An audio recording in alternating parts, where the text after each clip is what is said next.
It is Monday, June 12th. Democrats making new moves in the Russia probe with calls to grill President Trump under oath. There's been no evidence of it. I don't think that should continue. They're setting up to go after Trump. I think this is going to be a witch hunt. The brand new push from a Democrat to put Loretta Lynch in the hot seat. You can apologize all you really want, but in the moment you should have already known. Well, American pride denied. Some outrage over a teen who was blocked from walking at his graduation in his military uniform. What his school is now saying about this. And you better pack your patience. Why you might have to wait just a little bit longer to board your flights this summer. Fox and Friends First starts right now. Fox and Friends First. I'm Rob Schmidt. And I'm Heather Childers. Thank you so much for starting your day and your week with us. Let's get right to our top story for you, though. One of the nation's top Democrats demanding an investigation into whether Loretta Lynch covered for the Clinton campaign. Yeah, this is liberal lawmakers make new moves in the Russia-related President Trump probe. Griff Jenkins is live in Washington this morning with the GOP firing back, saying, give it up already. Right, Griff?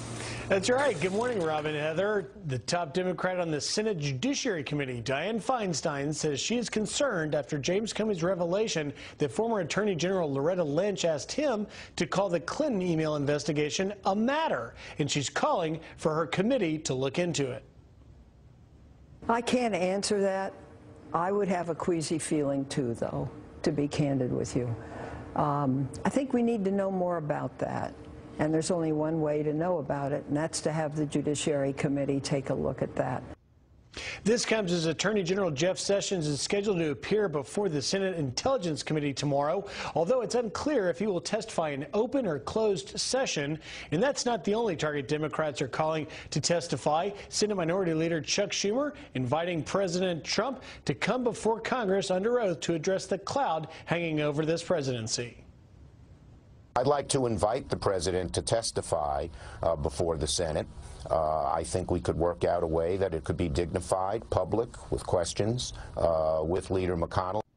But Republicans have become frustrated and fed up with the Russia probe. Citing a lack of evidence, RNC Chairwoman Ronna McDaniel says it's time to move on. I'm calling for an end to the investigations about the President Trump's campaign colluding with the Russians. There's been no evidence of it. I don't think that should continue. Of course, we need to figure out what Russia did with regards to the election. The president has said that. But not yet do you have a single senator saying that there is definitive evidence that there's been any collusion between the Trump campaign and the Russians. That needs to stop. Also tomorrow, guys, Deputy Attorney General Rod Rosenstein takes to Capitol Hill, will testify before the House Appropriations Committee. So here we go again. A lot more hearings this week. It's going to be a busy week. Another one. Shocker. Well, we say that every Monday. All right, Griff, thanks so much. Griff. Well, that does bring us to a look at who's talking now. And this morning, former Speaker of the House Newt Gingrich is calling on the GOP to put an end to the special counsel investigation into Russia. First of all, look at what Comey said. Comey said, I deliberately leaked through an intermediary to create this counsel, who happens to be one of his closest friends. Then look at who Mueller's starting to hire. I mean, these are people that, frankly, look to me like they're setting up to go after Trump. They're including people, by the way, who have been reprimanded for hiding from the defense information in 2 major cases. I think this is going to be a witch hunt. I think that Comey himself, by his own testimony, tainted this particular process. You have a director of the FBI deliberately leaking in order to create a special counsel who we're now supposed to believe is going to be this neutral figure. I think that's just nonsense. Okay, in just a matter of hours, the Supreme Court could rule on whether to enforce President Trump's travel order. The issue is the pause on citizens from Muslim-majority nations about religion, or is it about national security? The Trump administration vowing the executive order puts America first and will allow time for the administration and the government to come up with a tougher vetting process. Opponents of this plan have until 3 this afternoon to file a response. With some terrifying moments, thousands of feet in the air, a plane packed with people forced to make an emergency landing after this massive hole ripped wide open in the jet's engine. It happened on takeoff. The left engine made a funny sound like a dropped a piston or something. Some of our friends that were with us smelled burning. It got really loud and it was like then they started moving everyone from the left side of the plane over and shutting the windows. I feel blessed that it wasn't much worse than it looked. We really had no idea what was happening. Yeah, they certainly were blessed. The China Eastern flight headed to Shanghai forced to circle for an hour before landing safely back in Sydney. The cause of the damage is under investigation. Well, British authorities arresting a 19-year-old man overnight in connection with the London terror attack, the 21st arrest in the case. This as we get our first look at the fake suicide vest worn by the three terrorists. And police say that the blood-spattered pelts made from plastic water bottles wrapped in duct tape were designed to create maximum fear. 8 people were killed after the attackers drove into pedestrians before going on a stabbing spree, police shooting and killing them to end the horror. Well, check this out. A terror leader kicking off the Puerto Rican Day Parade in New York City. Oscar Lopez Rivera cheered and also booed while standing on his float in New York City. Rivera, whose terror group back in the 70s and 80s claimed responsibility for more than 100 bombings across the U.S., including one in Lower Manhattan that killed 4 people. He was supposed to receive the National Freedom Award, but actually declined after a major backlash. He just got out of prison. This on the same day as thousands of Puerto Ricans overwhelmingly voted to become the 51st state in the United States. The U.S. territory is a financial disaster as we speak. Congress has the final say on whether or not that happens. A real-life political drama playing out on stage. Corporate sponsors rushing to drop taxpayer-funded Shakespeare in the Park. This after the play portrayed President Trump being brutally assassinated. Robert Gray is live in Los Angeles this morning with the very latest. Robert. Hey, Robin, Heather, that's right. This production clearly creating controversy with a pair of major corporate sponsors pulling their support. Delta Airlines and Bank of America both ending their sponsorship of the public theater's Julius Caesar. Now, this production is set in modern times with the title character sporting blonde hair, wearing a blue suit, and has a Slavic wife. Ring a bell?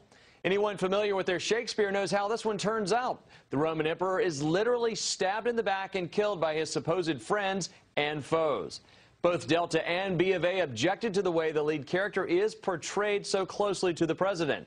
Bank of America's statement said this production is presented in a way that was intended to provoke and offend, adding if this intention had been known to the bank, it would not have sponsored it. Meanwhile, Delta is saying no matter your political stance, the graphic staging of Julius Caesar does not reflect that company's values. It went on to say the play crossed the line on, quote, the standards of good taste. Both companies pulled sponsorship immediately on Sunday, although the show has been playing since May 23rd and runs for just another week. Now, there has been some backlash on social media toward the sponsors. No word yet from Amex, but the New York Times says it backs the theater's, quote, right to stage the production as they choose. Now, for its part, the play's director said in a statement, people who see this production of Julius Caesar will realize in no way it advocates violence towards anyone. Heather and Rob, back to you. Interesting. It's been going on for so long. Interesting they didn't learn anything from Kathy Griffin. Right. Good point. You got to figure this out at some point. Robert, thanks so much. Thank you. Well, from the park to the main stage on Broadway, stars taking aim at President Trump at the Tony Awards. Huge production values. Couple problems. Main character is totally unbelievable. And the hair and makeup, yeesh. This DC production is supposed to have a 4-year run, but reviews have not been kind. Well, as for the awards, yes, there were those. Dear Evan Hansen was the big winner. The show about a young man struggling with social anxiety, taking home 6 Tonys, including Best Musical, and Bette Midler winning her first Tony for the Best Musical Actress for Hello, Dolly. I'd like to thank the American Theater Wing to begin with, and all the Tony voters, many of whom I have actually dated. On airing eye, his... Well, actor and Tony winner Kevin Spacey hosted the ceremony in New York City. Yeah. All right, we got a little bit of fun stuff to talk about here. You know, I thought you were already married, Janice, when I saw this, but it's a marriage so nice, Janice Dean decided to say I do twice. Our own meteorologist renewing her vows to her husband, Sean, celebrating their 10-year anniversary. Yeah, the two retying the knot in this beautiful ceremony. Over the weekend, it was at Holy Trinity Church in Manhattan in front of family, friends, and their two boys. And Janice, I got to say, I saw the picture from, what, 10 years ago, and you look exactly the same. Oh, my gosh. You do. I owe you breakfast. No joke. Now I can start crying. Thank you, guys. Congratulations. Thank you. I mean, it was important to do. We did it at City Hall 10 years ago, and we wanted our kids to take part and some of our close friends. I'm so glad to share those pictures with you guys this morning. Welcome to my honeymoon.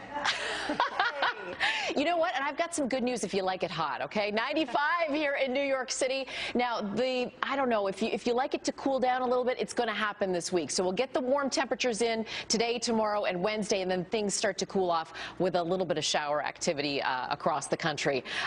The hot temperatures and the wedding, I'm not sure if they correspond or if that happened for a reason. Let's look at the current temperatures right now. 76 in New York, 68 in Minneapolis, 62 in Provo, 53 in Seattle. There's your satellite radar imagery. So we have a system moving across the Great Lakes as well as the northern Rockies and the Gulf. Across the Gulf, we're watching an area of disturbance that could bring the potential for showers and thunderstorms this week. And then we're going to watch this system cross over the upper Midwest and the Great Lakes, and that is what is going to bring those cooler temperatures in towards the Northeast midweek. Thanks for sharing my special day. So you don't have two husbands? I don't know why you would want one. No, we just one. I'm going to keep him. He's a keeper. That's great. We love it. Thank you so much, guys. Thanks, Janice. Well, speaking of family, the first family reunited. First Lady Melania Trump and son Barron officially moving into the White House.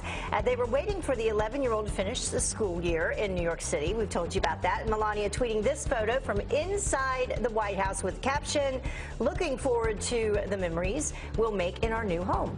And don't miss another member of the first family, Ivanka Trump, live this morning on Fox and Friends at 7 a.m. All right, the Stanley Cup staying in the Steel City. The Pittsburgh Penguins winning their second straight championship. Penguins again are the Stanley Cup champions. The Penguins defeating the Nashville Predators 2-0 in Game 6. Sidney Crosby winning playoff MVP for a second straight year. Nashville couldn't pull out the win that they needed at home despite country music superstar Faith Hill pumping up the crowd right before the game. Well, a lot of the media portraying this weekend's nationwide protests against Sharia law as protests against Islam. The clashes erupting into brawls here at home over Islam. Protesters and counter-protesters squaring off across the country tonight, either against the threat of Islamic law or in defense of Muslim Americans. Activists say anti-Sharia groups promote a distorted view of Islam. But did they tell the entire story here? That's the big question. Here with more on that, Muslim scholar and author of the book In the Land of Invisible Women, Dr. Kanta Ahmed. Thank you so much, Doctor, for coming in this morning. I guess my first question is, and for a lot of people that don't understand it, the difference between Sharia and Sharia law. Sharia literally means the life-giving central path. It's all the values that keeps a Muslim in a God-centered direction. Today I'm fasting as part of Ramadan. Sure. That's all that Sharia means. Sharia law, developed 500 years after Islam was revealed, is a complicated amalgam of principles that are considered laws, but they're really moral prescriptions, and huge variety in terms of severity and benign aspects to them. It depends on who's interpreting them. And that's the next thing I want to get to. There are some examples of some of the, much less popular and gruesome points of Sharia law. Can be oppression of women, honor killings, killing of the wife if she, I think, strays, homophobic violence, female genital mutilation. These are perversions. So all of these Sharia, things right? that you're mentioning may have been conducted in the name of Islam, but are profoundly un-Islamic, and that's having lived under the harshest Sharia law there is in Saudi Arabia, where I lived for 2 years. Right. Even they don't have laws for these things.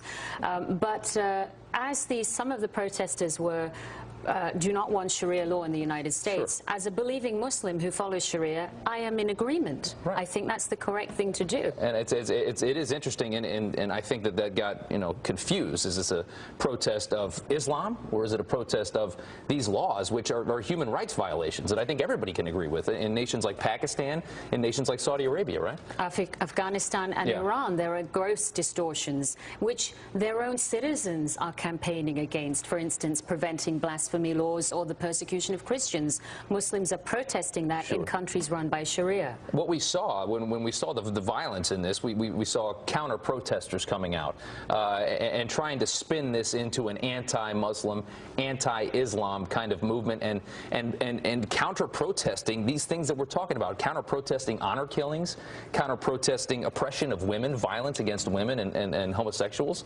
How do you counter-protest something like that? So I think what you're referring to is what I call the commodification of Islamophobia. Yeah.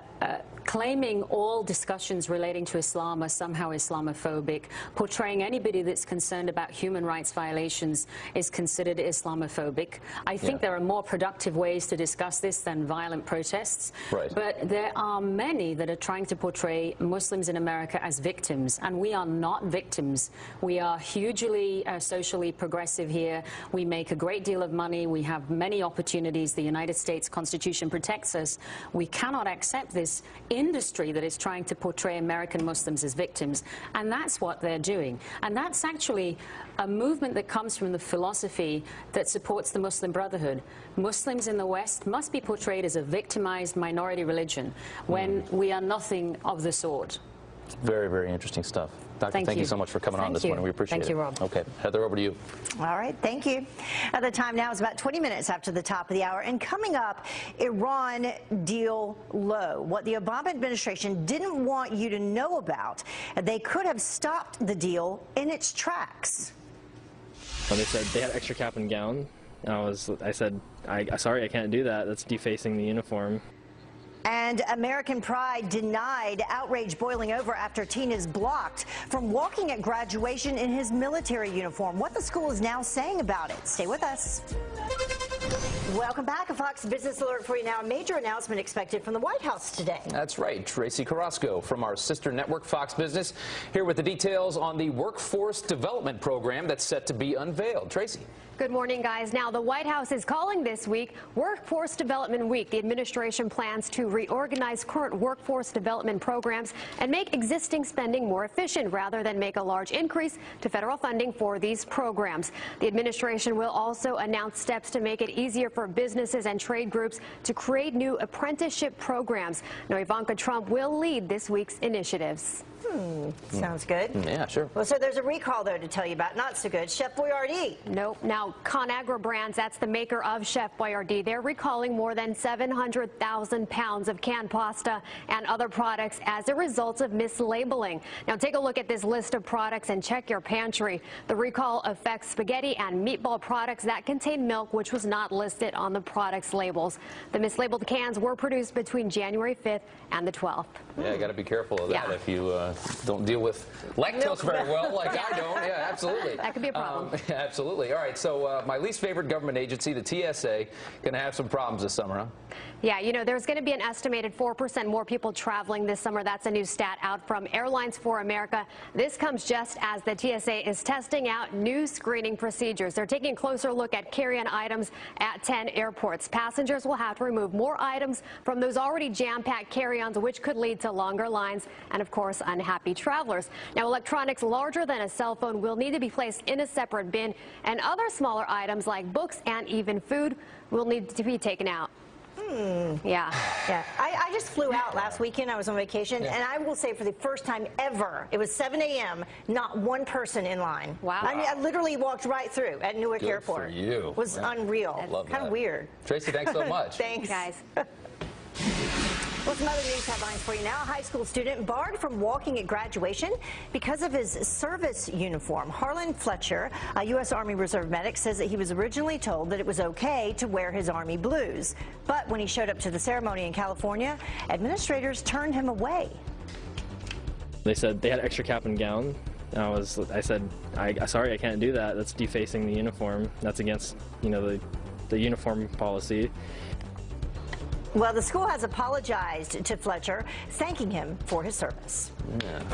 This story ticked a lot of people off, myself included. All right, a food critic sparking online outrage, saying that you shouldn't eat Chick-fil-A because it has Christian values and conservative views. The ownership does. Ryan Sutton's article for Eater.com instantly backfired on him, actually tweeting why. Because it's delicious, because they pay their employees well, treat customers with respect. I'll eat there twice today. Another person posting, so basically you hate Chick-fil-A because of the founder's religious beliefs. That is actual bigotry. There you have it. There's some delicious sandwiches. There's some good chicken over there. And their waffle fries. Well, the time now is 26 minutes after the top of the hour. And lucky to be alive, how one neighborhood is coming together after a massive explosion leveled 4 homes. Also not fit for print, the high school accused of photoshopping Trump logos out of their yearbook. And this happened more than once. And the surprise of a lifetime for this plane full of passengers, the amazing gesture from former President Jimmy Carter that has the internet swooning.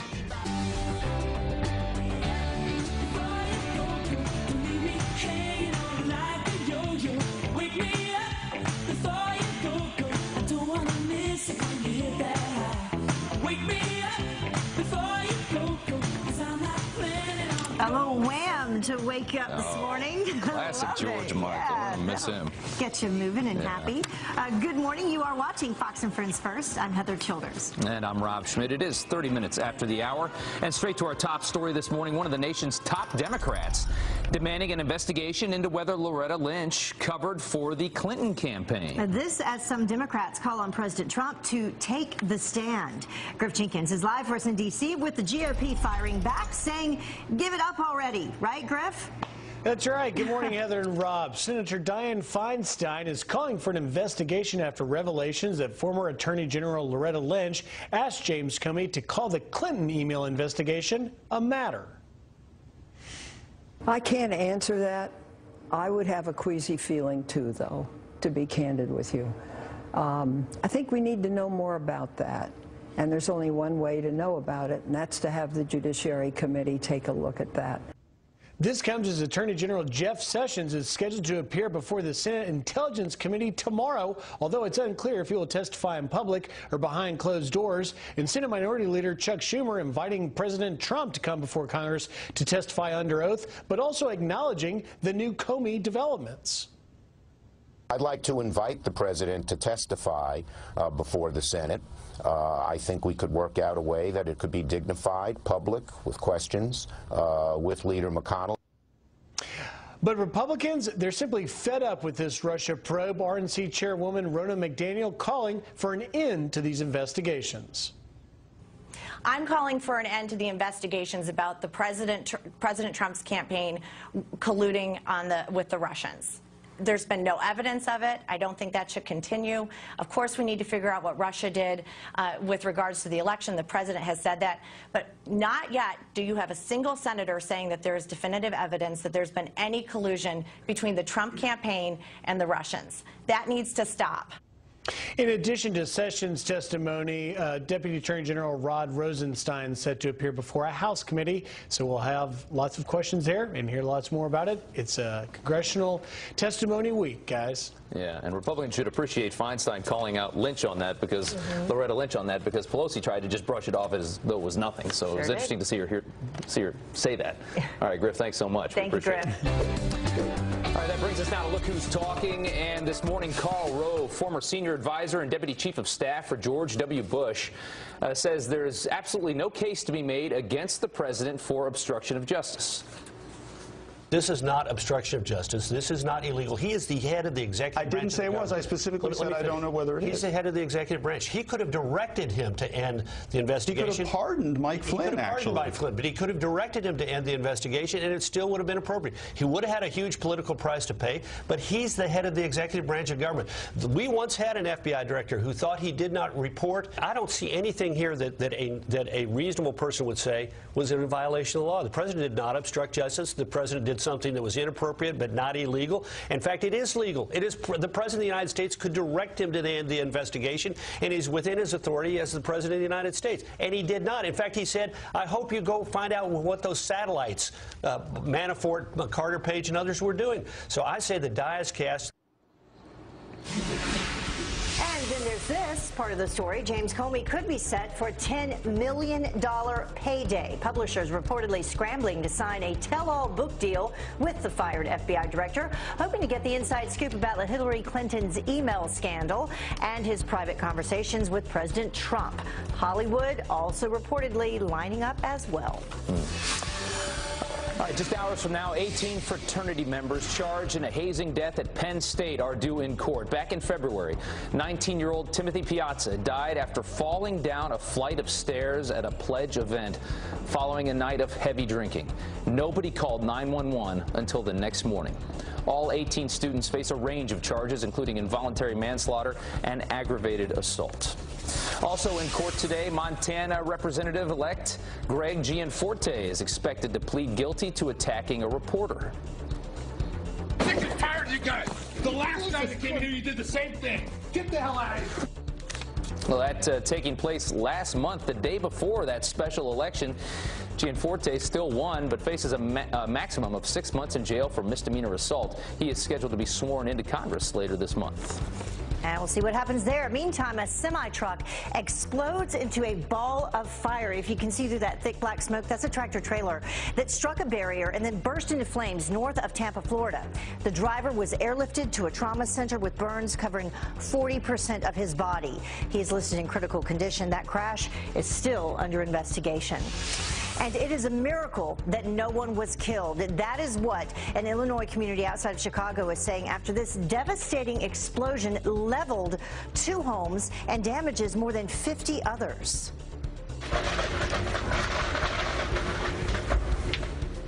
Crews pulling 4 people from the wreckage of one of those nearby homes in Marengo. That is taking 2 of them to the hospital.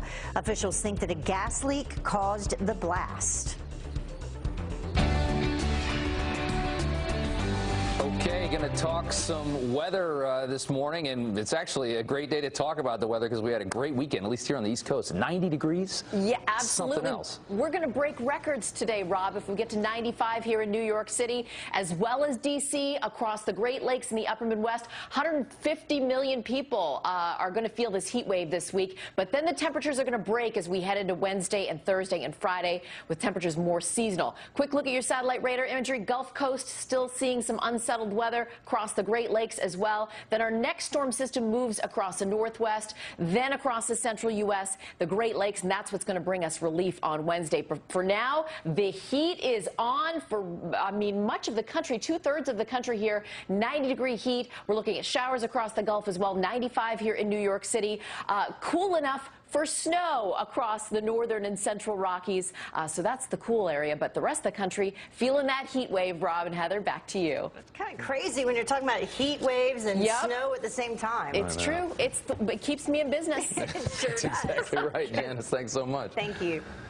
Well, passengers on a Delta flight getting the surprise of a lifetime. The 39th President of the United States, Jimmy Carter, also on their plane from Atlanta to D.C. Schlepping on a commercial plane. Before taking off, the 92-year-old slowly walked down the aisle, making sure he shook every single passenger's hand. Mr. President. What a pleasure. Thank you. Thank you. Thank you, sir. One passenger tweeting, it was really nice to have that kind of moment where party or politics didn't matter. God, isn't that the truth these days? And no fights on the plane. Exactly. It didn't break out into violence. And a special happy birthday to former President George H.W. Bush, the 41st president, celebrating his 93rd birthday today. Very nice. He shares his birthday week with wife and former First Lady Barbara Bush, who just turned 92. The couple have been married for 72 years. It's awesome. They are the longest wed first couple in U.S. history. Congratulations. Once you get over the 70-year mark, I've heard it's all downhill. Yeah. You know, marriage gets a lot easier. I think they're definitely best friends. Yeah, I'm sure. Well, the time now is about 20 minutes until the top of the hour. And foul-mouthed Democrats desperately trying to win back voters with profanity-laced tirades. Has he kept any of these promises? No. Sorry. I understand this is a younger audience. It's okay. So, have they crossed a line of fair and balanced debate? Up next. And fake photos. Parents outraged after their kids' yearbook